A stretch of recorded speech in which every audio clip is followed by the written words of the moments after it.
ప్రకటన గ్రంథము 20వ అధ్యాయము మొదటి నుండి చివరి వరకు చదువుకుందాం.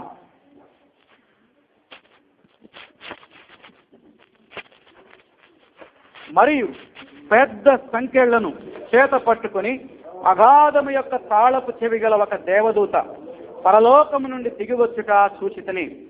అతడు ఆది సర్పమును అనగా అపవాదియు సాతానును అను ఆ ఘట సర్పమును పట్టుకుని 1000 సంవత్సరములు వానిని బంధించి అగాధములో పడవేసి ఆ 1000 సంవత్సరములు గడుచు వరకు ఇక జనములను మోసపరచకుండానట్లు అగాధమును మూసి దానికి ముద్ర వేసెను. అటు పిమ్మట వాడు కొంచెము కాలము విడిచిపెట్టబడవలెను. అంతట సింహాసనములను చూచితిని, వాటి మీద ఆసీనులైయుండు వారికి విమర్శ చేయుటకు అధికారం ఇయ్యబడెను. మరియు క్రూరముఖమునకైనను దాని ప్రతిమకైనను నమస్కారము చేయక తమ నొసళ్ళయందు గాని చేతులయందు గాని దాని ముద్ర వేయించుకొనని వారిని యేసు విషయమై తామిచ్చిన సాక్ష్యము నిమిత్తమును దేవుని వాక్యము నిమిత్తమును శిరచ్ఛేదనము చేయబడిన వారి ఆత్మలను చూచితిని. వారు బ్రతికిన వారై 1000 సంవత్సరములు క్రీస్తుతో కూడా రాజ్యము చేసిరి. ఆ 1000 సంవత్సరములు గడుచు వరకు కడమ మృతులు బ్రతకలేదు. ఇది మొదటి పునరుత్థానము. ఈ మొదటి పునరుత్థానములో పాలుగలవారు ధన్యులను పరిశుద్ధులనై ఉందురు. ఇట్టి వారి మీద రెండవ మరణమునకు అధికారము లేదు. వీరు దేవునికిని క్రీస్తునకును యాజకులై క్రీస్తుతో కూడా 1000 సంవత్సరములు రాజ్యము చేయుదురు. 1000 సంవత్సరములు గడిచిన తరువాత సాతాను తానున్న చెరలో నుండి విడిపింపబడును. భూమి నలుదిశలయందుండు జనములను లెక్కకు సముద్రపు ఇసుక వలె ఉన్న గోగు మాగోగు అను వారిని మోసపరిచి వారిని యుద్ధమునకు పోగు చేయుటకై వాడు బయలుదేరును. వారు భూమి అంతటా వ్యాపించి పరిశుద్ధుల శిబిరమును ప్రేమైన పట్టణమును ముట్టడివేయగా పరలోకము నుండి అగ్ని దిగివచ్చి వారిని దహించెను. వారిని మోసపరిచిన అపవాది అగ్ని గంధకములు గల గుండములో పడవేయబడును. అచ్చట ఆ క్రూర మృగమును అబద్ధ ప్రవక్తయు ఉన్నారు. వారు యుగ యుగములు రాత్రింబగళ్ళు బాధింపబడుదురు. మరియు ధవళమైన మహాసింహాసనమును దాని యందు ఆసీనుడై ఉన్న ఒకరిని చూచితిని. భూమి ఆకాశములు ఆయన సముఖము నుండి పారిపోయెను.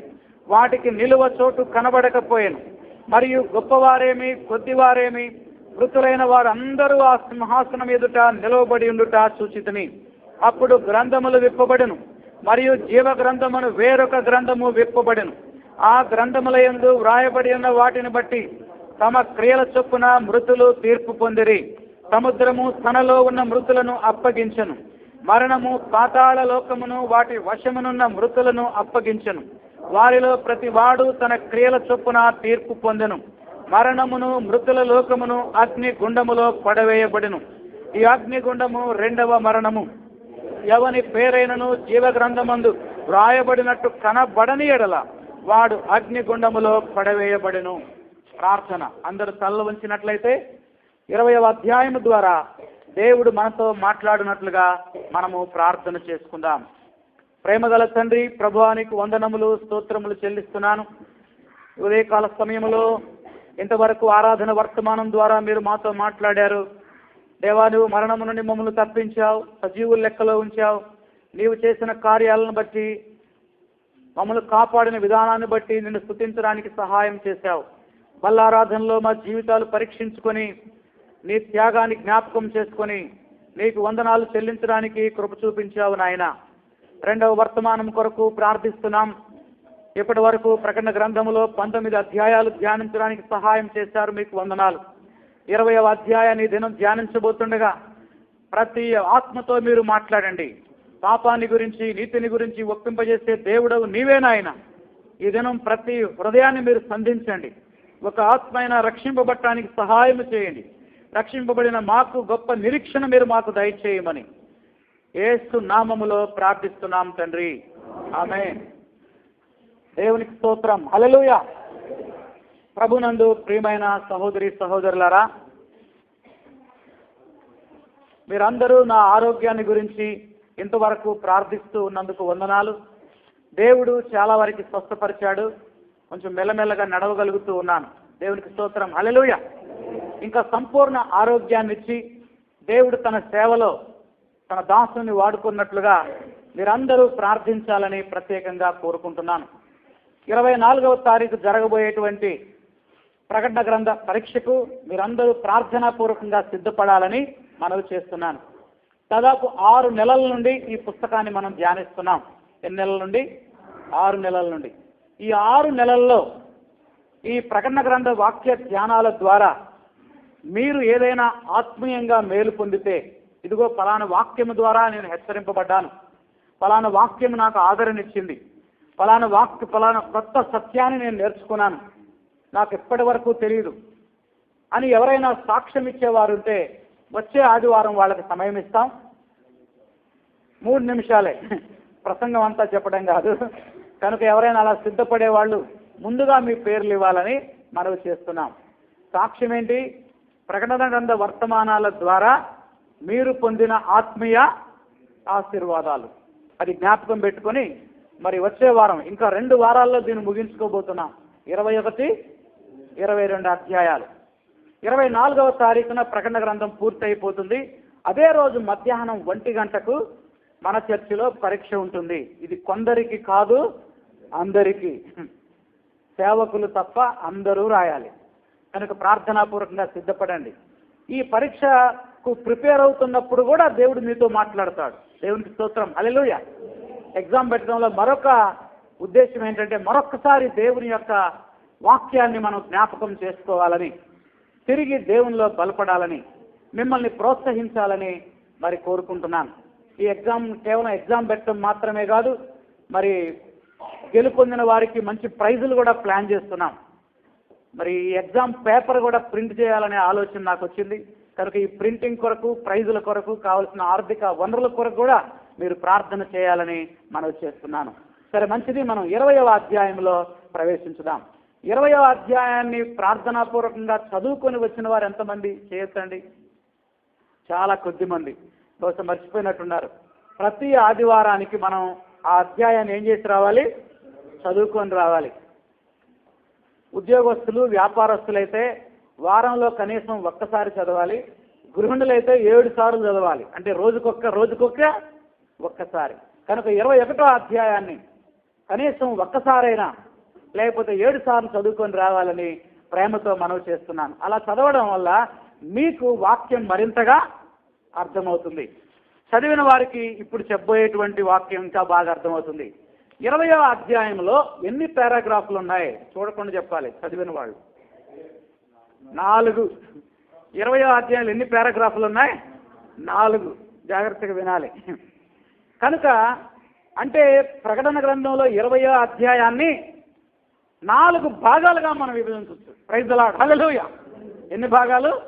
4. ఈ 20వ అధ్యాయానికి ఇవ్వబడిన పేరేంటంటే 1000 ఏళ్ల పరిపాలన. రాసుకోండి, 1000 ఏళ్ల పాలన. ఇంగ్లీష్ మీడియం పిల్లలు ద మిలీనియం కింగ్డమ్ అని రాసుకోండి. Millennium Kingdom. Millennium spelling MILLENNIUM. Millennium, 1000 ఏళ్ల పరిపాలన.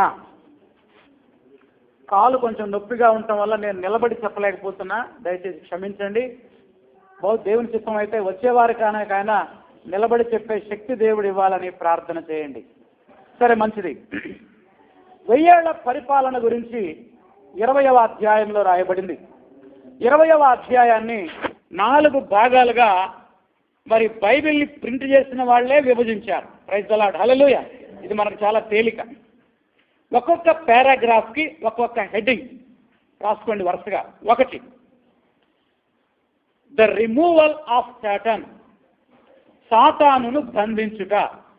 మొదటి పారాగ్రాఫ్ అంతా ఏంటి? సాతానును బంధించుట. చూడండి బైబిల్లో 1వ వచనం నుండి 3వ వచనం వరకు. The removal of Satan. Number 2, 2వది the reign of saints. REIGN. పరిశుద్ధుల పరిపాలన. 2వ భాగం ఏంటి? పరిశుద్ధుల పరిపాలన. అదే 1000 ఏళ్ల పాలన.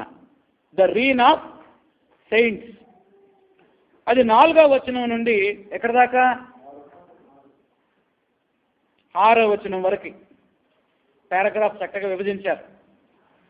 3వది the revolt of Satan and society. Revolt of Satan and society. సాతాను యొక్క తిరుగుబాటు. సాతాను యొక్క తిరుగుబాటు. పిల్లలు వింటున్నారా? మీరు కూడా ప్రకటన గ్రంథం పరీక్ష రాయాలి, జాగ్రత్తగా వినాలి. 4వ భాగం, the recompense of sinners, RECOMPENSE, the recompense, RECOMPENSE, the recompense of sinners, పాపులకు దేవుని యొక్క శిక్ష. ఏంటి? పాపులకు దేవుని యొక్క శిక్ష. రికంపెన్స్ అంటే ప్రతిఫలము. పాపము వల్ల వచ్చు జీతము. పొద్దుస్తమానం నువ్వు కష్టపడి అమాలి పనిచేస్తే నీకు జీతం ఇస్తారు. అలాగే నువ్వు కష్టపడి పాపం చేస్తే, ఇష్టపడి పాపం చేస్తే దేవుడు కూడా ఏమిస్తాడు? జీతం ఇస్తాడు. ఈ జీతం ఏంటంటే మరణము. మామూలు జీతం కాదు, నరకం. అది ఎక్కడి నుంచి ఎక్కడి దాకా? 11 నుంచి 15 వరకు. ఓకే, ఇప్పుడు చెప్పండి చూడకుండా. ప్రకటన గ్రంథం 20వ అధ్యాయంలో 4 సంగతులు ఉన్నాయండి. ఏమేంటి? సాతానుని బంధించుట, పరిశుద్ధుల పరిపాలన, సాతాను యొక్క తిరుగుబాటు, చివరిది పాపుల మీద దేవుడు విధించే శిక్ష. 4 పార్ట్స్. సరే, మంచిది, మనం లోపలికి ప్రవేశిద్దాం. నంబర్ 1, మొట్టమొదటిది సాతానును బంధించుట. ఏంటి? సాతానుని పోయిన ఆదివారం వర్తమానంలో చివరలో ఈ మాట చెప్పాను నేను. ప్రియులారా, చూడండి మొదటి వచనంలో, మరియు పెద్ద సంకెళ్ళు చేత పట్టుకొని అగాధము యొక్క తాళపు చెవిగల ఒక దేవదూత. సర్కిల్ గీసుకోండి పెన్నుతోటి బైబిల్లో. ఎవరంట? ఒక దేవదూత పరలోకము నుండి దిగి వచ్చుట చూచితిని. యోహాను పద్మాసు దీపంలో పెన్ను పేపర్ తీసుకొని కూర్చున్నాడు. దర్శనంలో ఏం కనపడుతుందంటే పరలోకం నుంచి ఒక దేవదూత దిగి వస్తుంది. ఆ దేవదూత చేతులు ఏమున్నాయంట? పెద్ద పెద్ద ఇనుప సంకెళ్ళు, ఉక్కు సంకెళ్లతో దిగి వస్తున్నాడు. ఎందుకు వస్తున్నాడు? చూడండి. అతడు ఆది సర్పమును అనగా అపవాదియు సాతానును అను ఘట సర్పమును పట్టుకొని 1000 సంవత్సరాలు వాడిని బంధించి అగాధములో పడవేసి ఆ 1000 సంవత్సరాలు గడిచే వరకు జనాలను మోసపరచుకున్నట్లు అగాధమును మూసి దానికి ముద్ర వేసను. అంతవరకు ఆ దేవుడు దిగువచ్చి ఏం చేశాడంటే బలిష్ఠుడైనటువంటి సైతానికి ఇక్కడ 4 పేర్లు ఉన్నాయండి. చెప్పగలరు ఏమేం పేర్లు?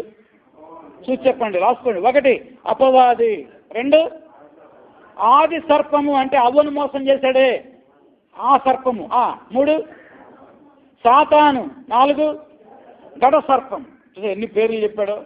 మళ్ళీ మనం తారుమారు అవుతామేమో, ఈడెవుడా అని తెలుసుకుంటామోనని ఆడికున్న 4 పేర్లు చెప్పాడు యోహాను. ప్రైజ్ ది లార్డ్, హల్లెలూయా. ఈ సైతానుని బంధించి అగాధములో పడేశాడంట. ఇంగ్లీష్లో ఏముంది తెలుసా? పాతాళం అనే పదానికి బాటమ్లెస్ పిట్ అంటే ఏంటి తెలుసా? అడుగులేని అగాధము. రాసుకోండి ఆ మాట. ఏంటది? అంటే ఆ అగాధానికి ఏం లేదు, అడుగు లేదు. డ్రిల్ వేస్తున్నారు, వేరసం వాళ్ళు డ్రిల్ వేస్తారు అరా, అడుగుంటుందా? ఉండదా? అడుగుంటుంది. కానీ సైతానుని ఎంత బొందలో వేశాడంటే దేవుడు అడుగులేని అగాధంలో, అంత లోతైనటువంటి పాతాళములో, ఇంగ్లీష్లో అబిస్ అంటారు, అటువంటి లోతైన పాతాళములో సైతానుని ఇనప సంకెళ్లతో బంధించి మూత పెట్టాడంట. దానికి మూసి ముద్ర కూడా వేశాడు, సీల్ కూడా వేశాడు. అంటే God bound Satan by N Angel. ఇప్పుడు చెప్పండి, సైతానును బంధించే అధికారం దేవుడు ఎవరికి ఇచ్చాడు? అందరు చెప్పాలి, ఎవరికి? ఈ రోజుల్లో చాలా మంది పాస్టర్లు మీ ఇంటికి వచ్చి సైతాను బంధిస్తున్నా పో అంటారు. అలా ఎందుకంటారు తెలుసా? 1 వాళ్ళకున్న అజ్ఞానాన్ని బట్టి, అంటే జ్ఞానం లేక. 2 కొంతమంది మనల్ని మోసం చేయడానికి. మీ ఇంటికి వచ్చి ప్రార్థన చేసి సైతాన్ని బంధించాపో, ఇక సైతాన్ని మీ ఇంటికి రా. సైతాన్ని బంధించే అధికారం మనకుందా? ఉందా లేదా? లేదు. జాగ్రత్తగా గమనించండి. చాలా అబద్ధ బోధకులు తిరుగుతా ఉన్నారు. మీ ఇంట్లో సైతానుందా, మేమొచ్చి ఉపవాస ప్రార్థన చేసి వాడిని ఏం చేస్తాం, బంధిస్తాం అనగానే రండి రండి రండి రండి పాస్టర్ గారు రండి రండి అని మీరు ఆహ్వానించారు. ఆయన నేను బంధించా పో అంటాడు. వాడు మళ్ళీ రేపు వస్తాడు. వాడు పోయినసారి చెప్పా, ఆర్ స్టాన్లీ గారు ఒక అద్భుతమైన మాట అన్నాడు, సైతానును మనం బంధించలేము, బహిష్కరించలేము, కేవలం సైతానును మనం ఎదిరించగలం అంతే. ప్రభు ఏమన్నాడు బైబిల్లో, సైతానును ఎదిరించండి అప్పుడు వాడు మీ యుద్ధ నుండి, అంతేగాని సైతానును మనం బంధించలేం. ఒకవేళ బంధించే పవర్ కనుక మనకుంటే, ఆయన చాలా జోక్గా ఒక మాట అన్నాడు, పోయినసారి చెప్పిన మళ్ళీ చెప్తా. నిన్న మీ ఇంటికి వచ్చి సైతాన్ని బంధించాడు, అయిపోయింది. మళ్ళీ ఈరోజు వచ్చింది, మళ్ళీ వచ్చి సైతానా బంధిస్తున్నా అంటున్నాడు. మరి నిన్న బంధిస్తే వాణ్ణి ఎవరు వదిలిపెట్టారు ఈరోజు అని చాలా జోక్గా ప్రశ్న వేశాడు. అంటే అర్థం ఏంటంటే, దేవుడు సైతానుని ప్రస్తుత కాలంలో ఫ్రీగా వదిలేశాడు. యోబు గ్రంథంలో అడుగుతాడు దేవుడు, సైతాను నువ్వు ఎక్కడి నుంచి వచ్చావంటే ఏమన్నాడు, నేను భూమి మీద అటు ఇటు తిరుగుతున్నా. ప్రస్తుతం సైతాను గర్జించు సింహంలాగా ఎవరిని మింగుదామని భూమి మీద అటు ఇటు తిరగడానికి దేవుడు అవకాశం ఇచ్చాడు. God permitted. కాబట్టి ఈ సిద్ధాంతాన్ని ప్రత్యేకంగా గమనించి మీ గుండెల్లో రాసుకోనండి. సైతానును మనం బంధించలేము.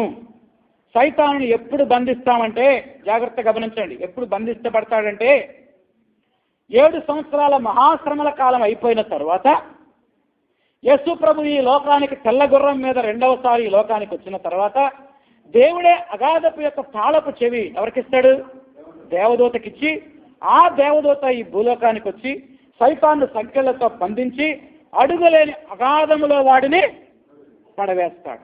అర్థమైందా? అప్పటి వరకు సైతాను బంధింపబడమే. సైతాను నేను బంధిస్తున్నా అంటే ఆడు పకపకానవుతాడు. ఏంటో నన్ను బంధిస్తావా, నీ వల్ల ఏమైతే నాకు మస్తు టైం ఉందంటాడు. మీరు ఎంతమంది బంధించినా నేను బందీని, పిచ్చోళ్ళారా మీకు బైబిల్ తెలియదు అంటారా, చదివారంటారా, ప్రకటన గ్రంథం 20 అధ్యాయం చదువుకుంటారా పొండి అంటాడు. మనం బైబిల్ చదవం కాబట్టి మనకు అర్థం కాదు. కాబట్టి 1000 ఏళ్ల పరిపాలన ప్రారంభానికి ముందే సైతాను బంధించబడతాడు. ఎన్ని సంవత్సరాలు తెలుసా? 1000 సంవత్సరాలు, ఒక సహస్రాబ్ది. ఎందుకు బంధించాడు దేవుడు? రీజన్ కూడా రాశాడు, చూడండి, రాసుకోండి. వై హి బౌండే, ఎందుకు సైతాను బంధించబడ్డాడు? ప్రకటన గ్రంథం బైబిల్ చూడాలి అందరూ, 20వ అధ్యాయం 3వ వచనం. ఆ 1000 సంవత్సరములు గడచు వరకు ఇక జనములను మోసపరచకుండునట్లు, అండర్లైన్ చేసుకోండి. The purpose of the binding of Satan is to do not deceive the people. ప్రజలను మోసం చేయకుండా ఉండడానికి. ఇప్పుడు వాడు ఏం చేస్తున్నాడు? అబద్ధాలు చెప్పి మోసం.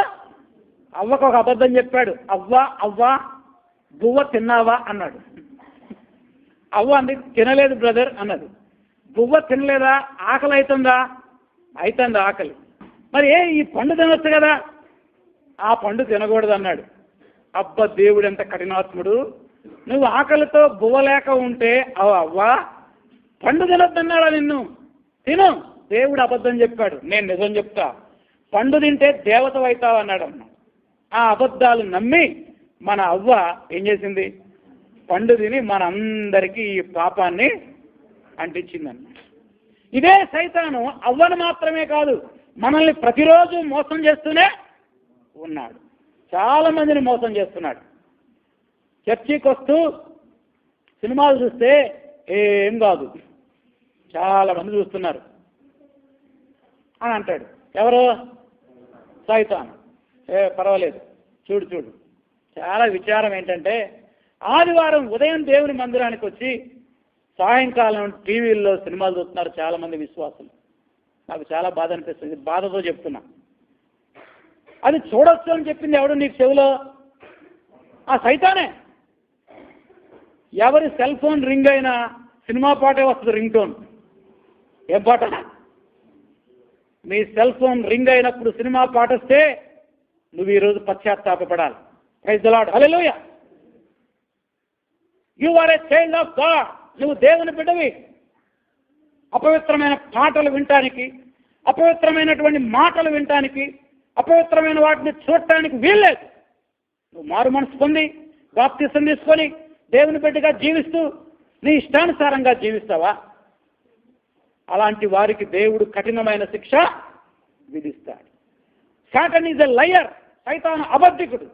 ఇంకో మాట ఉంది, వాడు అబద్ధికుడే కాదు, వాడు అబద్ధికులకు జనకుడు అంట. అంటే ఎవరైతే అబద్ధాలు ఆడతారో వాళ్ళందరికీ తండ్రి ఎవరో? సైతానే. వాడు ఎన్నో అబద్ధాలు చెప్పి మోసం చేస్తున్నాడు.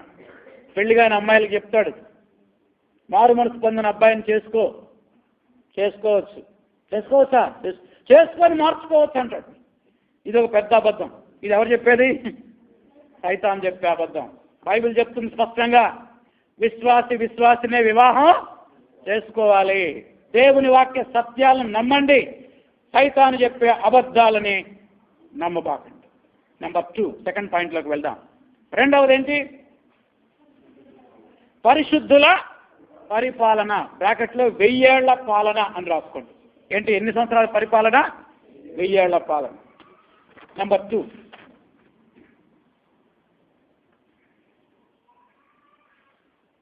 వెయ్యేళ్ళు అనే మాట 6 సార్లు వచ్చిందంట ఇక్కడ. ఎన్నిసార్లు వచ్చింది?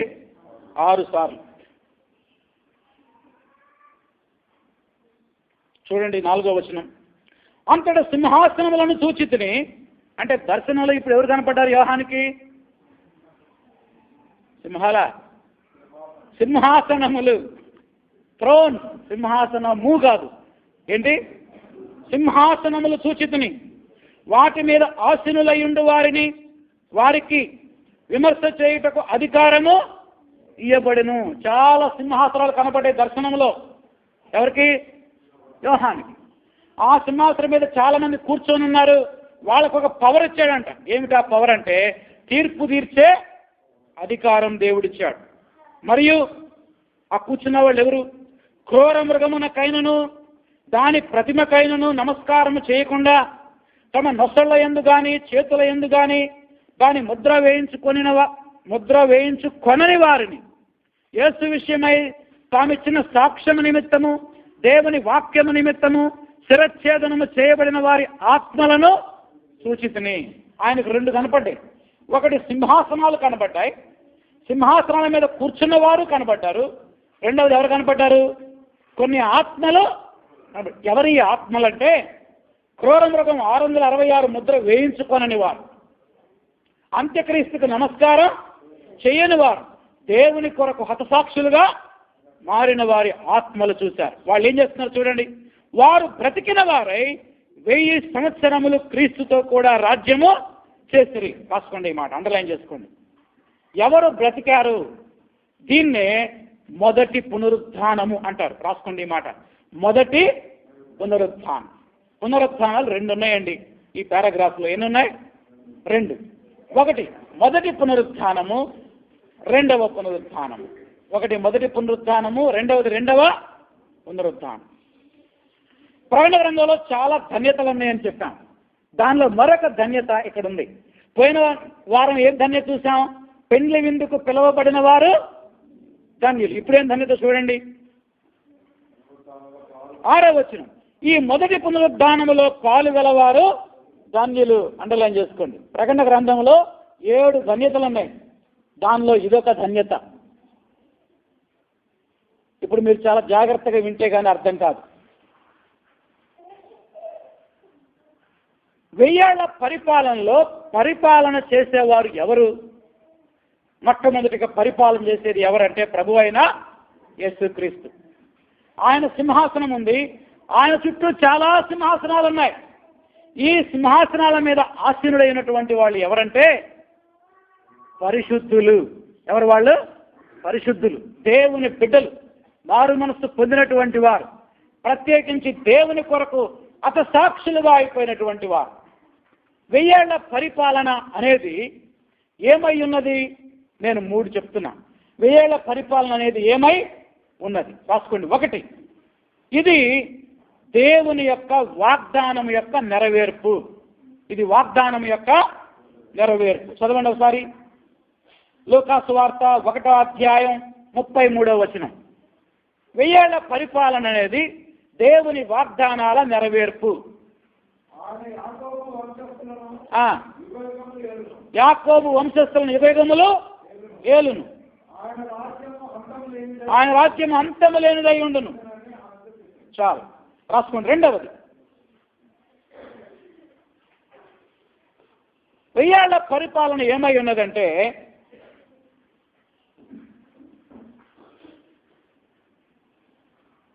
శిష్యులకు ఇచ్చిన వాగ్దానపు నెరవేర్పు.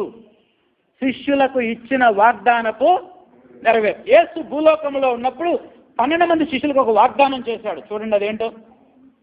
మత్తయి సువార్త 19వ అధ్యాయం 28వ వచనం. మత్తయి సువార్త 19వ అధ్యాయం 28వ వచనం. ఆ శిష్యులతో ఎలా అన్నాడు? ప్రపంచ పునరుద్ధానమందు మనుష్య కుమారుడు మహిమ గల సింహాసనం మీద ఆసీనుడై ఉన్నప్పుడు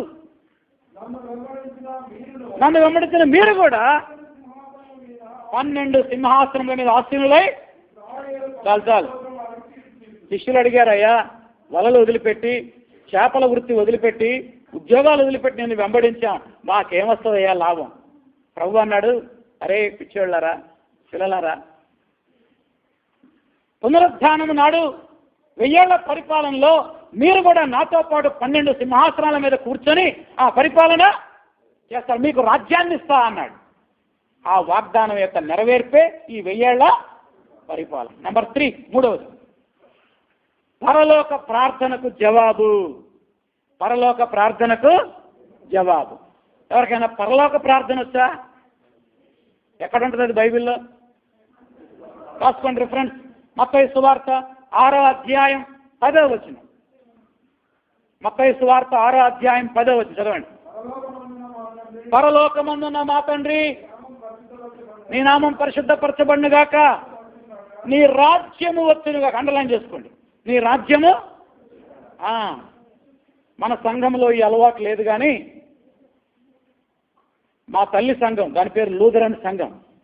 లూథరన్ సంఘంలో సిఎస్ఐ లాంటి మెయిన్ లైన్ చర్చెస్లో, నేను బల్లార్షా పోయిన ఇండియా మిషన్ చర్చ్కి, ప్రతి ఆదివారం ప్రార్థన అయిపోగానే చివరిలో పరలోక ప్రార్థన అందరూ చేస్తారు. గతంలో కూడా మన సంఘంలో చేసేవారని తెలిసింది నాకు. దేవుని చిత్తం అయితే దాన్ని మళ్ళీ తిరిగి ప్రారంభిద్దాం. పరలోక ప్రార్థనలో సంఘం ప్రారంభం నుండి ఇప్పటి వరకు అనేక మంది భక్తులు ఒక ప్రార్థన చేశారు. ఏమిటా ప్రార్థన? నీ రాజ్యము మాకు వచ్చునుగా. ఈ ప్రార్థనకు జవాబే 1000 ఏళ్ల పాలన. ప్రైజ్ ది లార్డ్, హల్లెలూయా. కానీ జాగ్రత్త గమనించండి, చాలా బాధతో చెప్తున్నా, ఈ దినాలలో ఆరాధన ఛానల్లో మీరు చూస్తూ ఉంటారు, ఒక ఆయన చెప్తూ ఉంటాడు, నీ రాజ్యం వచ్చుగాక, నీ రాజ్యం వచ్చుగాక అంటే రాజ్యం వస్తుందా? క్రైస్తవులు రాజ్యాధికారం కోసం పోరాడాలి, రండి మనం కూడా ఎలక్షన్ నిలబడదాం, మీరు అందరూ ఓట్లేయండి, క్రైస్తవులారా రండి మనం కూడా ఎమ్మెల్యే అవుదాం, ఎంపీలు అవుదాం, మనం కూడా రాజ్యాధికారాన్ని చేపడదామని ప్రసంగిస్తూ ఉంటే క్రైస్తవులందరూ ఉత్సాహంతో, అవును మనము కూడా ఎమ్మెల్యేగా పోటీ చేయాలి, మనము కూడా ఎంపీగా గెలవాలి, మనము కూడా క్రైస్తవులంగా రాజ్యాన్ని చేపట్టాలి అని ప్రజలు కూడా ఉత్సాహంతో ముందుకెళ్తున్నారు. చెప్పండి ప్రియులారా, ప్రభువు చెప్పిన రాజ్యము ఈ లోక సంబంధమైనదా, 1000 ఏళ్ల పరిపాలన రాజ్యమా? కానీ ఈనాడు టెలివిజన్లో పెట్టే బోధకులు ప్రజలను తప్పుదోవ పట్టిస్తున్నారు. జాగ్రత్త. ఏదో పట్టిస్తున్నారు, తప్పుదోవ పట్టిస్తున్నారు. రేపు వాళ్ళు మన చర్చి కూడా వస్తారు. ఈ బెల్లంపల్లి నియోజకవర్గంలో క్రైస్తవుల తరఫున నేను నిలబడ్డా, నాకు ఓట్లు వేయండి అని అంటారు. ఆల్రెడీ ఇప్పుడు హైదరాబాద్లో చాలా మంది 2014 ఎలక్షన్లో పోటీ చేయడానికి నిలబడుతున్నారు. వాళ్ళ ఆశ ఏంటో తెలుసా? ఈ లోక సంబంధమైన రాజ్యాధికారం కోసం పోరాటం. కానీ ప్రభువు చెప్పింది ఈ లోక సంబంధమైన రాజ్యాధికారం కాదు, అది 1000 ఏళ్ల పరిపాలనలో దేవుడే మనకు అనుగ్రహించే రాజ్యం. ఈనాటి బోధకులు రాజ్యం కోసం పోరాడాలి, ఫైటింగ్ చేయాలి, రండి మార్చేద్దాం, మనం కూడా పోరాడదాం. ఆ దినాల్లో ఇస్కరియోతు, యోధా లాంటి వాళ్ళు, తోమా లాంటి వాళ్ళు అడిగారు, ప్రభువా నువ్వెప్పుడు రాజ్యం ఇస్తావు, ఈ రోమ రాజ్యాన్ని ఎప్పుడు కూల్చివేస్తావు, నువ్వెప్పుడు రాజు అవుతావు అంటే ప్రభు అన్నాడు, బిడ్డలారా నా రాజ్యం ఈ లోక సంబంధమైంది కాదు, అది పరలోక సంబంధమైంది. కనుక దయచేసి టెలివిజన్లో అలాంటి ఉత్తేజపూరితమైనటువంటి ప్రసంగాలు విని ఉద్రేకం పొందకండి. సమాజంలో ఉన్నటువంటి అన్ని జనులని ద్వేషించబాకండి, వాళ్ళని ప్రేమించండి. క్రైస్తవులు రాజ్యాధికారం కోసం కాదు పోరాడాల్సింది, ఇప్పుడు ఆత్మల రక్షణ కోసం పోరాడాలి. రాసుకోండి ఈ మాట. క్రైస్తవులు రాజ్యాధికారం కోసం పోరాడే సమయం కాదు ఇది. ఇది నశించు ఆత్మల రక్షణ కోసం పోరాడే సమయం. టెలివిజన్లో ప్రసారమయ్యే ప్రతి ప్రసంగం దేవుని వాక్యం అనుకోబాకండి. ఆ ప్రసంగాలని కొన్నిసార్లు సైతాను కూడా కొంతమందిని ఎలా తప్పుదోవా పట్టిస్తున్నాడు. ప్రకటన గ్రంథం 20వ అధ్యాయం ధ్యానిస్తే దేవుడు మనకు అనుగ్రహించే రాజ్యము ఈ లోక సంబంధమైంది కాదు కాదు కాదు. అది 1000 ఏళ్ల పరిపాలనలో ఆ రాజ్యం కోసం నువ్వు కొట్టడాల్సిన అవసరం లేదు, ఎలక్షన్లో పోటీ చేయాల్సిన అవసరం లేదు, డబ్బులు ఖర్చు పెట్టాల్సిన అవసరం లేదు, ఓట్లు దండుకోవాల్సిన అవసరం లేదు. దేవుడే ఆ రాజ్యాన్ని మనందరికీ 1000 ఏళ్ల పరిపాలనలో అవకాశం ఇస్తాడు. ప్రైజ్ ది లార్డ్, హల్లెలూయా. ప్రియులారా, 1000 ఏళ్ల పాలన అనేది ఎంత అద్భుతమైందంటే దాని వర్ణన ఏంటో ఒకసారి చూద్దాం మనం. యెషయా గ్రంథం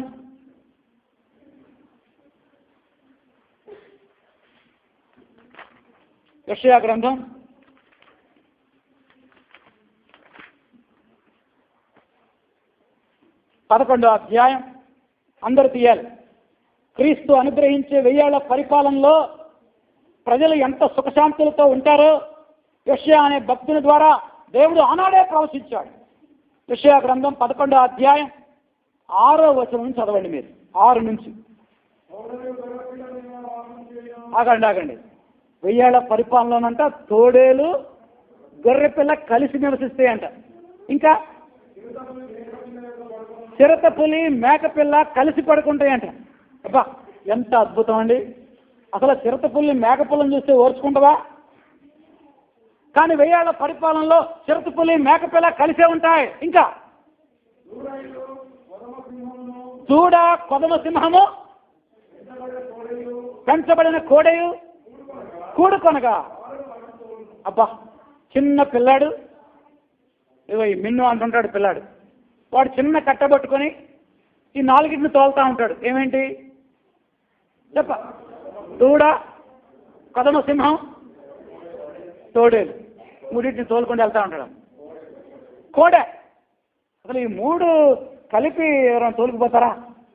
కానీ 1000 ఏళ్ల పరిపాలనలో అంత సమాధానం ఉంటుంది. ఇంకా ఆవులు ఎలుగులు, ఎలుగుబంట్లు ఆవులు కలిసి మేత మేస్తాయి.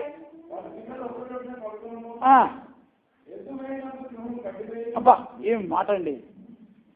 సింహం మాంసము తినదు, ఏంటంటే మరి ఎద్దు సింహం 2 గడ్డి మేస్తా ఉంటాయి.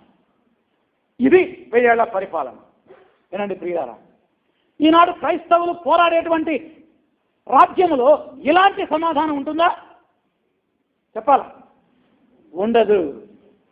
కేవలం అది 1000 ఏళ్ల పరిపాలనలోనే ఇలాంటి శాంతి సమాధానం ఉంటుంది. కనుక 1000 ఏళ్ల పరిపాలన అనేది 3 విధాల యొక్క నెరవేర్పు. 1 దేవుని వాగ్దానం యొక్క నెరవేర్పు, 2 యేసు శిష్యులకు ఇచ్చిన వాగ్దానం యొక్క నెరవేర్పు, 3 పరలోక ప్రార్థన యొక్క జవాబే 1000 ఏళ్ల పరిపాలన. అర్థమైందా? కాబట్టి ఈ రోజు మనం పోరాడాల్సింది ఈ లోక రాజ్యము కొరకు కాదు. మరి దేని కొరకు? ఆత్మల సంపాదన కొరకు మనం ప్రయాసపడాలి. అంటే దాని అర్థం క్రైస్తవులు ఎలక్షన్లో పోటీ చేయొద్దని కాదు నేను అంటాను. దేవుడు ఒకవేళ నీకు ఆ పిలిపిస్తే నువ్వు పోటీ చేయి, గెలువు, పరిపాలన చేయి, నో ప్రాబ్లం. దాని గురించి పెద్ద సమస్యమే కాదు. కానీ దేవుడు మనకు అందరికీ ఆరాధ్యం అనుగ్రహించే సమయం ఎప్పుడంటే ఇప్పుడు కాదు, అది మహాశ్రమల కాలం తర్వాత 1000 ఏళ్ల పరిపాలనలో దేవుడు తన బిడ్డలకు రాజ్యాన్ని అనుగ్రహిస్తాడు. సరే, మంచిది. మొదటి పునరుద్ధానం గురించి మనం ధ్యానం చేద్దాం. మొట్టమొదటి మొదటి పునరుద్ధానం చూడండి. మొదటి పునరుద్ధానం సంగతి ఏంటో చూద్దాం. 5వ వచనం. ఆ 1000 సంవత్సరములు గడిచే వరకు కడమ మృతులు బ్రతకలేదు. ఇదే మొదటి పునరుద్ధానం. ఈ మొదటి పునరుద్ధానంలో పాలుగల వారందరూ ఎవరంట? ధన్యులు, పరిశుద్ధులైందరు. ఇలాంటి వారికి 2వ మరణం మీద అధికారము లేదు. హల్లెలూయా. అంటే ఎవరైతే ఆ మొదటి పునరుద్ధానంలో తిరిగి లేస్తారో వాళ్ళందరికీ నరకము లేదు, వాళ్ళంతా పరిశుద్ధులే. ఎవరైతే మారు మనసు పొందుతారో వాళ్లే మొదటి పునరుద్ధానంలో తిరిగి లేస్తారు. వినండి, మొదటి పునరుద్ధానం ఎప్పుడు జరుగుతుందంటే సంఘం ఎత్తబడినప్పుడు జరుగుతుంది. రాసుకోండి, మొదటి పునరుద్ధానం ఎప్పుడు జరుగుద్ది? సంఘము ఎత్తబడినప్పుడు. చూడండి, ఆ వచనం చూద్దాం మనం. దశలోనికలకు రాసిన మొదటి పత్రిక 4వ అధ్యాయం 1వ దశలోనిక 4వ అధ్యాయం 15వ వచనం. మేము ప్రభువు మాటను బట్టి మీతో చెప్పున్నదేమనగా, ప్రభువు రాకడ వరకు సజీవులమై నిలిచి ఉండే మనము నిద్రించిన వారి కంటే ముందుగా ఆయన సన్నిధికి చేరము. ఆర్భాటముతోనూ ప్రధాన దూత శబ్దముతోనూ దేవుని బూరతోనూ పరలోకం నుండి ప్రభువు దిగివచ్చును. క్రీస్తునందుండి మృతులైన వారు మొదట, అదే మొదటి పునరుద్ధానం. హల్లెలూయా. అంటే ఎవరైతే మారు మనసు పొంది దేవుని బిడ్డలుగా మారతారో వారందరూ సంఘం ఎత్తబడినప్పుడు తిరిగి లేస్తారు. అలాంటి వారు పరలోక రాజ్యంలో ప్రవేశిస్తారు. 1000 ఏళ్ల పాటు ఈ లోకంలో పరిపాలన చేస్తారు. వాళ్ళకి రెండో మరణం అంటూ లేనే. నెక్స్ట్ 3వ పాయింట్లోకి వచ్చేద్దాం. మీకు మనం 3వది ఏంటి? సాతాను యొక్క తిరుగుబాటు. అయిపోయిందండి. సాతాను బంధించబడ్డాడు. ఎన్ని సంవత్సరాలు? 1000. వాడు బంధించబడ్డాడు కాబట్టి 1000 ఏళ్ల పరిపాలనలో ఈ 1000 సంవత్సరాల భూలోకంలో ప్రజలు సుఖశాంతులతో సమాధానముగా ఉంటారు. ఏ చీకు చింత ఉండనే. పిల్లలు వింటున్నారా? ఎన్ని సంవత్సరాల పరిపాలన? రేపు పరీక్షలో ప్రశ్న అడుగుతా, రాయాలి మీరు. ఎన్ని సంవత్సరాల పరిపాలన? 1000 years. చెప్పండి, జాగ్రత్తగా నాలుగు. ఈ 1000 ఏళ్ల పరిపాలన అయిపోయింది. ఇప్పుడు జరగబోయే 3వ స్టెప్ ఏంటి? 3వది ఏంటి? సాతాను యొక్క తిరుగుబాటు. 1000 సంవత్సరాలు అయిపోగానే దేవుడు సైతానుని మళ్ళీ విడుదల చేశాడు.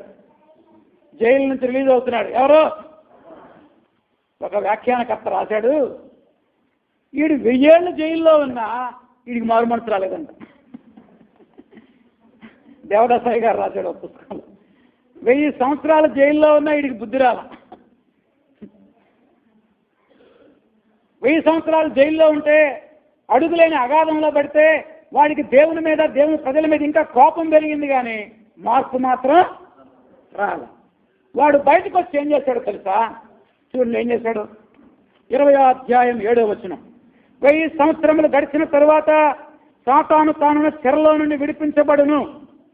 తర్వాత ఏం చేశాడు? వెంటనే వాడు భూమి నలుదిశల యందు జనములను లెక్కకు సముద్రపు ఇసుకల వలె ఉన్న గోగు మాగోగు అను వారిని మోసపరిచి వారిని యుద్ధములకు పోగు చేయుటకై వాడు ఆవేశంతో బయటకు వస్తాడు సైతానుడు.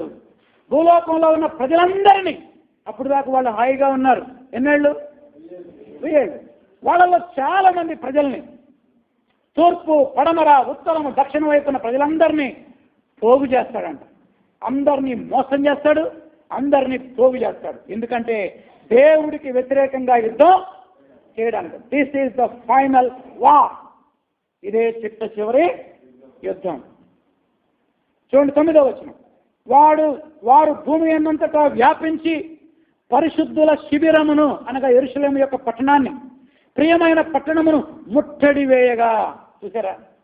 సైతాను ఒక్క రోజులోనే భూలోకంలో ఉన్నటువంటి ప్రజలలో చాలా మంది వ్యక్తుల్ని దేవునికి వ్యతిరేకంగా తిరుగుబాటు చేసేలా చేసి. ఇప్పుడు ఒక ప్రశ్న, ప్రకటన ధ్యానిస్తుంటే 1000 ఏళ్ల పరిపాలన అంతా పరిశుద్ధులే కదా, ఈ పాపులు ఎక్కడి నుంచి వచ్చారు? అర్థమైందా మీకు? ఈ పాపులు ఎక్కడి నుంచి వచ్చారు?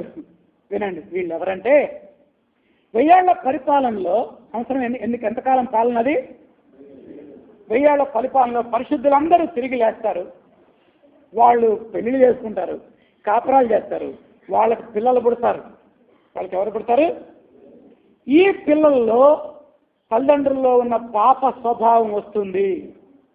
అంటే ఈ పిల్లలు పాపులుగానే పుడతారు. ఇప్పుడు పిల్లలు ఎలా పాప స్వభావంతో పుట్టారో 1000 ఏళ్ల పాలనలో కూడా పిల్లలు పాప స్వభావంతోనే పుడతారు. వాళ్ళు పెరిగి పెద్ద అవుతారు, వాళ్ళకు సువార్త అందించబడుతుంది. వాళ్ళలో కొంతమంది పిల్లలు మారు మనసు పొందుతారు, కానీ కొంతమంది పిల్లలు యవనస్తులై ఇష్టానుసారంగా జీవిస్తూ ఉంటారు. రాజు ఎవరు? ప్రభు అయిన యేసుక్రీస్తు. యేసుక్రీస్తు రాజ్యాధికారంలో కూడా చాలా మంది ప్రజలు దేవుని నమ్ముకోకుండా ఇష్టానుసారంగా జీవిస్తూ ఉంటారు. అలాంటి వారిని వీడు పోగు చేస్తాడన్నమాట. అర్థమైందా? అప్పుడు వీళ్ళందరూ కూడా దేవుని మీద తిరుగుబాటు చేస్తారు. రిలీజ్ అయ్యాడు, రివోల్ట్, తిరుగుబాటు చేస్తున్నాడు. నేను నా నోట్స్లో 3 మాటలు రాసుకున్నా. Release, revolt, ruin. రాసుకుని ఇంగ్లీష్ మీడియం వాళ్ళు. రిలీజ్ అయ్యాడు అంటే విడుదలయ్యాడు. రివోల్ట్, తిరుగుబాటు చేశాడు. మూడవది రూయిన్, నాశనం అయ్యాడు. Release, revolt, ruin. వాడు విడుదలయ్యాడు, వెంటనే ప్రజలందరినీ ఏం చేశాడు? మోసం చేసి అందరినీ తిరుగుబాటు చేసేలా ప్రేరేపించాడు. దేవుని యొక్క శిక్షకు చివరకు వాళ్ళంతా ఏమైపోయారు? నాశనం అయిపోయారు. ఈ తిరుగుబాటులో 2 పేర్లు కనపడుతున్నాయి చూడండి, గోగు, మాగోగు. ఎవరయ్యా ఈ గోగు మాగోగు అంటే రిఫరెన్స్ రాసుకోండి. యెహెజ్కేలు గ్రంథం 38, 39 అధ్యాయాలు. జస్ట్ రాసుకొని మీరు చదువుకొని ఇంటికి వెళ్ళిన తర్వాత 38, 39 అధ్యాయాలు. ఇశ్రాయేలీయుల కాలంలో, యెహెజ్కేలు కాలంలో గోగు మాగోగు అనే రాజులు ఇశ్రాయేల్ దేశం మీద తిరుగుబాటు చేశారు. అదే స్వభావం కలిగిన మనుషులు కాబట్టి వీళ్ళకి ఆ పేరు పెట్టాడు. అర్థమైందా? సరే, మంచిది. వాళ్ళ నాశనం ఏంటో చూద్దాం. చూడండి 9వ వచనం. వారు భూమి అంతటా వ్యాపించి పరిశుద్ధుల శిబిరమును ప్రియమైన పట్టణమును ముట్టడి వేయగా పరలోకము నుండి అగ్ని దిగివచ్చి వారిని దహించెను. చూసారా? రూయిన్ అయిపోయారు, నాశనం అయిపోయారు. దేవుడు వీళ్ళందరినీ ఏం చేశాడంటే నాశనం. ఎవరిని?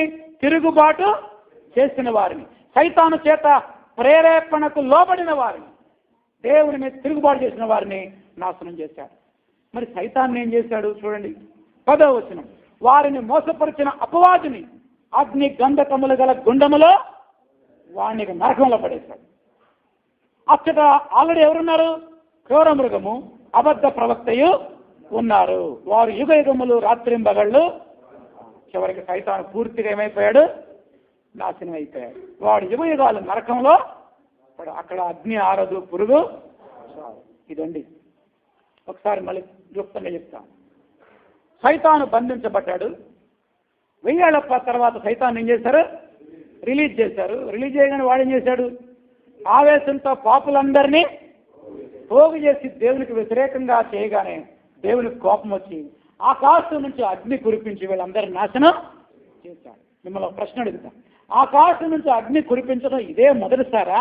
ఇంతకుముందు చరిత్రలో ఎప్పుడైనా బైబిల్ చరిత్రలో నాశనం చేశాడు అగ్నితోటి?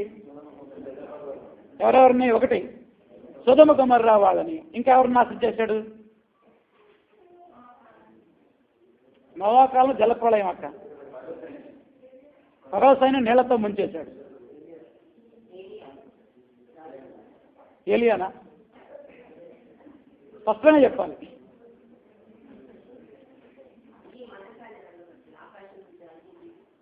ఎవరిని? మందసాన్ని కాల్చడం అనేది అది శిక్ష కాదు కదా, అది ఆరాధన అంగీకరించడం. రాసుకోండి. 1 సొదొమ గొమొర్రాలను నాశనం చేశాడు. 2వ రాసుకోండి.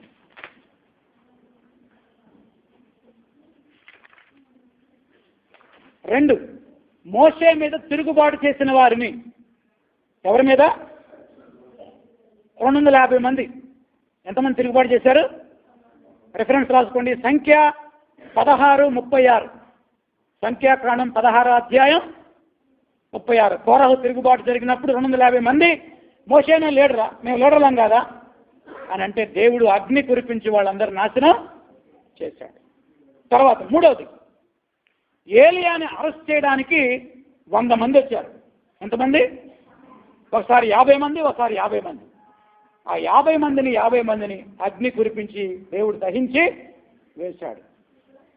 3వదిగా ఏలియాను బంధించడానికి వచ్చిన సైనికులను కూడా అగ్నితో దేవుడు నాశనం చేశాడు. 2వ రాజుల గ్రంథం 1వ అధ్యాయం, రిఫరెన్స్ రాసుకోండి, 10 నుంచి 12 వచనాల వరకు. కాబట్టి దేవుడు ఆకాశం మీద అగ్ని కురిపించి నాశనం చేసిన వారు 4. చెప్పండి వరుసగా. 1 సొదొమ గొమొర్రా పట్టణస్థుల్ని, 2 మోషే మీద తిరుగుబాటు చేసిన వారిని, 3 ఏలియాను బంధించడానికి వచ్చిన వారిని, 4 ప్రకటన గ్రంథంలో 20వ అధ్యాయంలో దేవుని మీద తిరుగుబాటు చేసినవారు. చూసారా, ఇవన్నీ మనకు ఒక పాఠం చెప్తున్నాయి. ఎవరైతే దేవునికి వ్యతిరేకంగా జీవిస్తారో అలాంటి వారిని దేవుడు నాశనం చేస్తాడు. ఈ వాక్యం ఏంటన్న ప్రియులారా, నువ్వు దేవునికి తిరుగుబాటు చేస్తున్నావా, దేవునికి లోబడుతున్నావా పరీక్షించుకో. లోబడితే ఆశీర్వాదం, తిరుగుబాటు చేస్తే దేవుని యొక్క శిక్ష. చివరి పాయింట్ చెప్పి నేను ముగిస్తా. చివరి 15 నిమిషాలు. చివరి పాయింట్ ఏంటి? పాపులపై దేవుని యొక్క శిక్ష. ఇప్పుడు రాసుకోండి, రెండవ పునరుద్ధానము. ఇందాకేమో మొదటి పునరుద్ధానం, ఇప్పుడు రెండవ పునరుద్ధానం. దీని పేరేంటంటే ధవళ సింహాసనం యొక్క తీర్పు. ఏంటి? ధవళ సింహాసనం యొక్క తీర్పు. చూడండి, ప్రకటన గ్రంథం 20వ అధ్యాయం 11వ వచనం చూడండి. బైబిల్ చూడాలి అందరూ, బైబిల్ చదవండి. మరియు ధవళమైన మహాసింహాసనము, దాని యందు ఆసీనుడై ఉన్న ఒకరిని నేను దర్శనంలో ఇంకోటి చూస్తున్నాడు యోహాను. ఒక పెద్ద సింహాసనం ఉందంట. అది ఏం సింహాసనం? ధవళ అంటే ఏంటి? సువాసన. రాసుకోండి, తెలుపు. ధవళ అంటే అర్థం ఏంటి? బైబిల్లో రాసుకోండి. ధవళ వర్ణుడు అంటే పాట పాడుతూ ఉంటాం, ధవళ వర్ణుడు పాడతాం, కానీ మీనింగ్ తెలియదు మనకి. సమస్య. ధవళ వర్ణుడు అంటే తెల్లటి వాడు. ధవళ సింహాసనం అంటే తెల్లగా జగదగ మెరిసేటువంటి ఆ సింహాసనం మీద యేసు ప్రభు కూర్చున్నాడంట. ఆయన చూశాడంట దర్శనంలో. 12వ వచనం. మరియు గొప్పవారేమి కొద్దివారేమి మృతులైన వారందరూ ఆ సింహాసనం ఎదుట నిలవబడి ఉండుట. ఆకాశంలో పెద్ద సింహాసనం కనపడుతుంది. అందరూ సచిన వాళ్ళంతా బతికారు. ఎవరిళ్ళు? రాసింది బైబిల్లో. గొప్పవారు, తర్వాత ఏముంది అక్కడ? కొద్దివారు కానీ మృతులైన వారు అందరూ, అంటే ఎమ్మెల్యేలు, ఎంపీలు, రాజులు, భేద సాదా తేడా లేదు. సృష్టి ఆరంభము నుండి మహాశ్రమల కాలం వరకు ఇప్పటి వరకు సత్యములందరూ లేచారు. లేచి దేని ముందు నిలబడ్డారు? ఎందుకో తెలుసా? దేవుడు వాళ్ళని తీర్పు తీర్చడానికి రెడీగా జడ్జిమెంట్ సీట్. వినండి, బైబిల్లో 2 తీర్పులు ఉన్నాయండి. ఎన్ని తీర్పులు? రాసుకోండి. 1 క్రీస్తు న్యాయపీఠము, 2 ధవళ సింహాసనం యొక్క తీర్పు. క్రీస్తు న్యాయపీఠము, 2 ధవళ సింహాసనం యొక్క తీర్పు. క్రీస్తు న్యాయపీఠము రిఫరెన్స్ రాసుకోండి. క్రీస్తు న్యాయపీఠానికి రిఫరెన్స్ ఏంటంటే 2వ కొరింథీ పత్రిక 5వ అధ్యాయం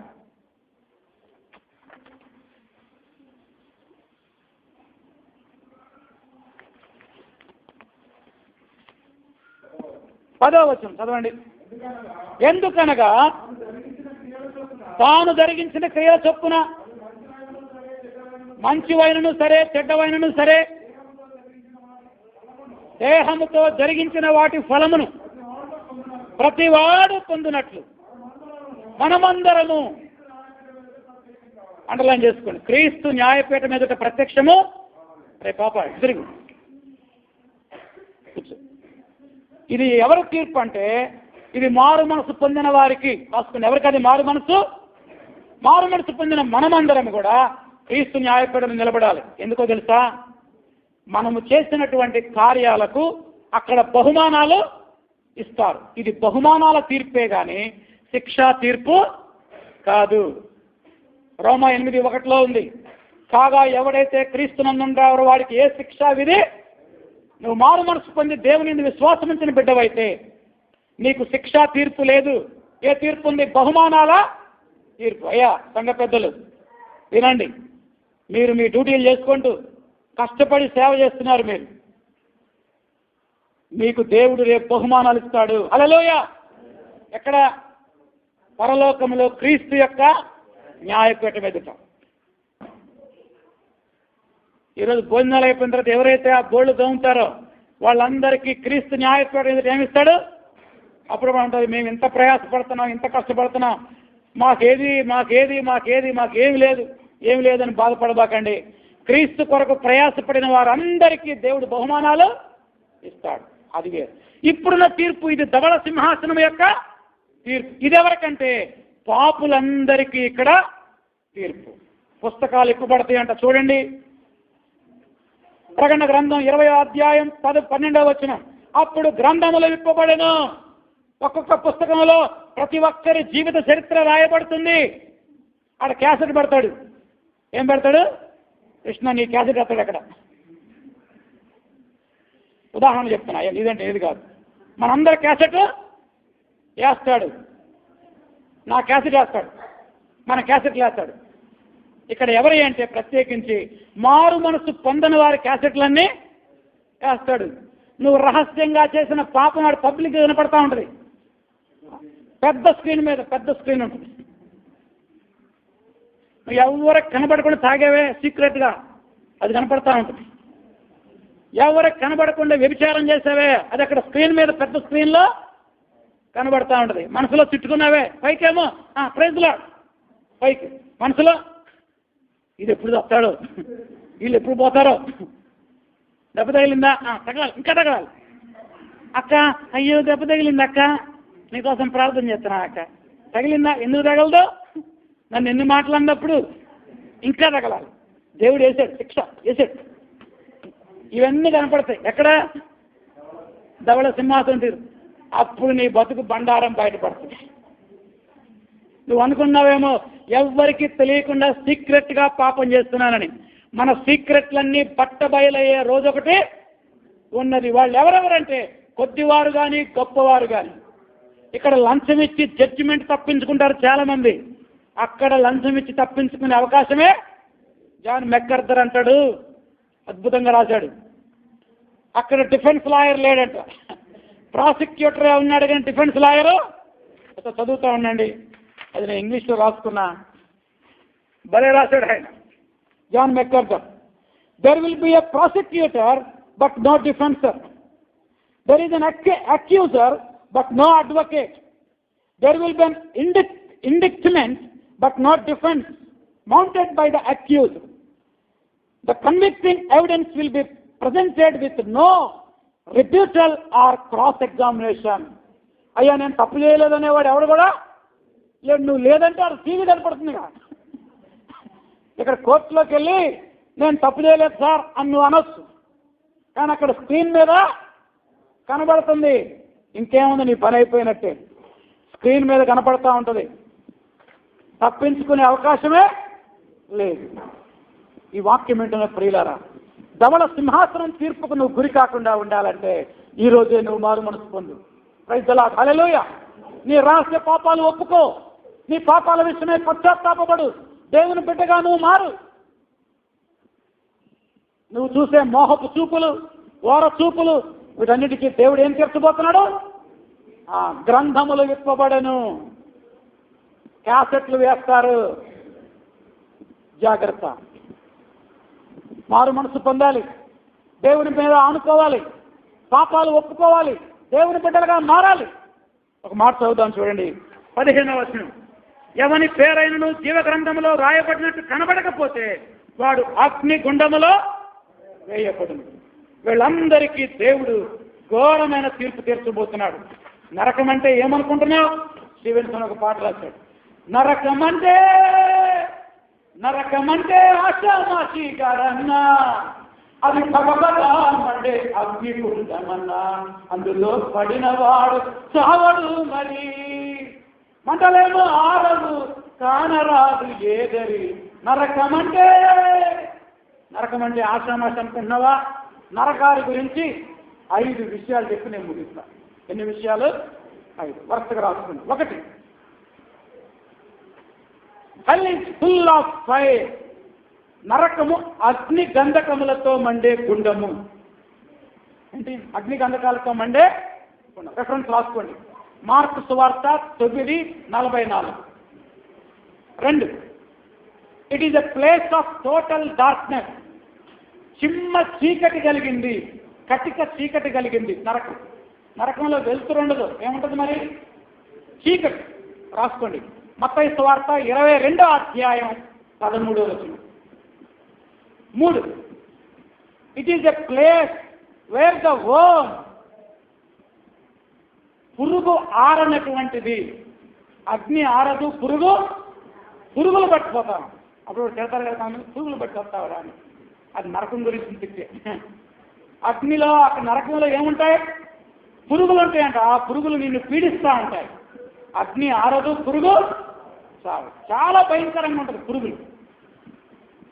యెషయా గ్రంథం 66:24 దానికి reference. 4. It is a place of punishment from God, దేవుని సన్నిధి నుండి బహిష్కరించబడే స్థలం. అంటే అక్కడ నువ్వు ఎంత ఏడ్చినా దేవుడిని కనబడు. మత్తయి సువార్త 8:12. చివరిగా 5వది, ఏడుపు పండ్లు కొరుకుట ఉండే స్థలం. నరకంలో అన్ని ఏడుపులు, పండ్లు పడపడా కొరుకుతూ ఉంటారు. మత్తయి సువార్త 8:12. చెప్పండి నరకం గురించి 5 మాటలు.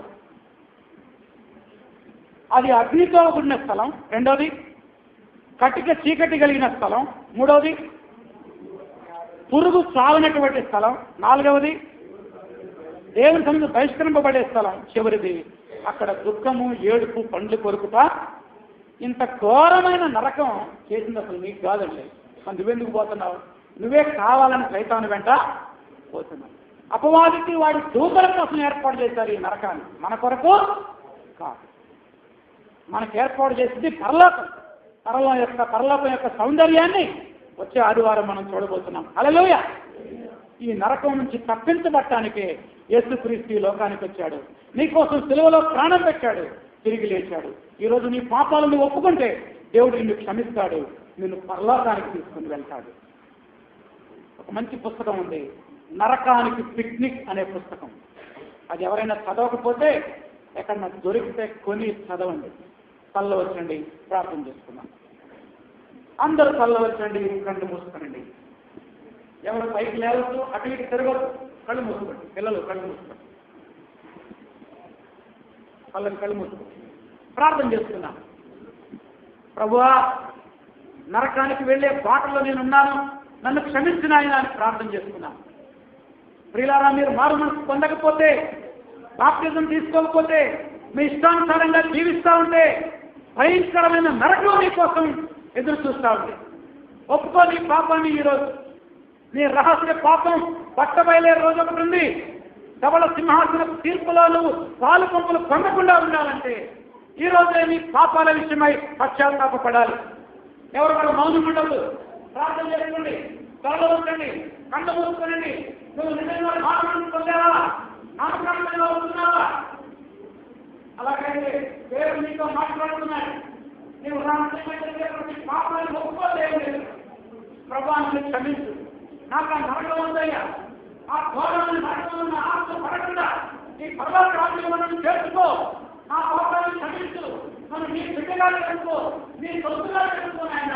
నువ్వు ప్రార్థన చేసుకో. ఈ సమయంలో సహోదరుడు, దేవుడు నీతో మాట్లాడుతున్నప్పుడు నీవు హృదయాన్ని కఠినం చేసుకునేటువంటి ప్రార్థన చేస్తున్నాను. కలవరండి, కళ్ళు మూసుకునండి, ప్రార్థన చేస్తున్నాం. వారు మూసుకొని దేవుని కొరకు రాత్రి వరకు ఇష్టపడుతున్న పెద్దలారా, పరిచారులుగా, దేవుని సేవకులారా, దేవుని క్రీస్తు న్యాయవేడుగా గొప్ప గొప్ప బహుమానాలు మనకి ఇవ్వబోతున్నాడు. ఆ నిరీక్షణతో మనం మరింత ఉత్సాహంతో దేవుని యొక్క సేవలో ముందుకు వెళ్ళాలి.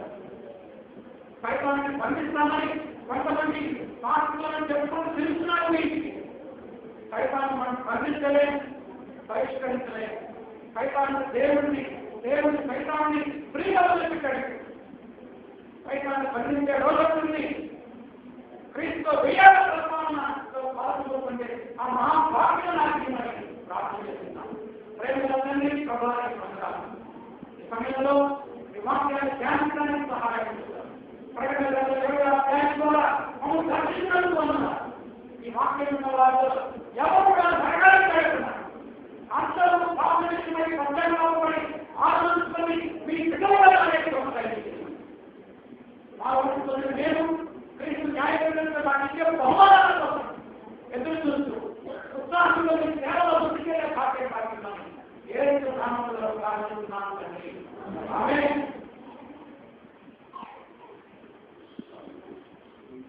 ఉద్దేశించినట్లయితే పాట పాడుకుంటూ దేవునికి మనం ప్రార్థిస్తున్నాం.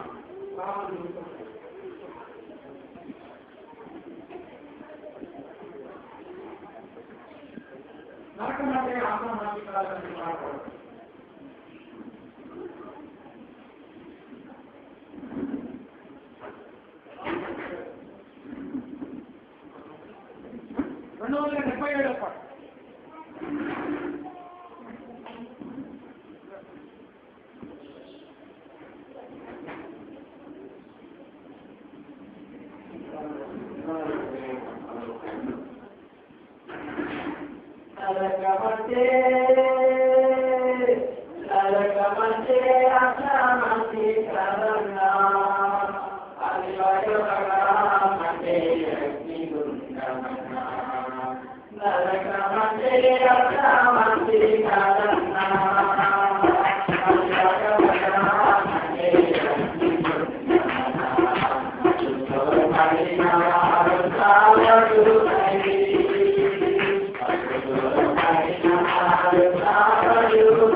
పాట